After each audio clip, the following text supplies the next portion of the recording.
আয়োজন করেই যখন আয়োজন হয়। জি, ঠিক তাই বলছি, বিরিয়ানির কথা। বিরিয়ানি মানেই হচ্ছে একটা আয়োজন।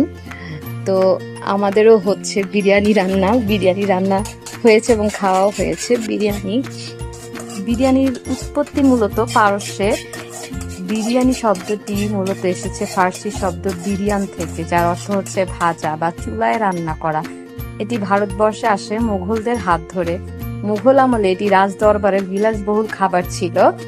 বিরিয়ানি ভারতবর্ষের বিভিন্ন অঞ্চল ঘুরে বাংলাদেশে আসে মূলত নবাবী রন্ধনশৈলীর মাধ্যমে। ঢাকার নবাব পরিবার ও রেস্তোরাঁগুলোর হাত ধরেই এটি জনপ্রিয় হয়ে ওঠে এবং বিভিন্ন অঞ্চলের স্বাদ, উপাদান এবং রান্নার পদ্ধতির উপর ভিত্তি করে এর অনেক রকম ফের আছে, যেমন কাচ্চি বিরিয়ানি, তেহারি, হায়দ্রাবাদি বিরিয়ানি, তারপরে হচ্ছে লখনৌ বিরিয়ানি, সিন্ধি, কলকাতা, মুম্বাই, মালাবার, মুরগি বিরিয়ানি, ডিম বিরিয়ানি।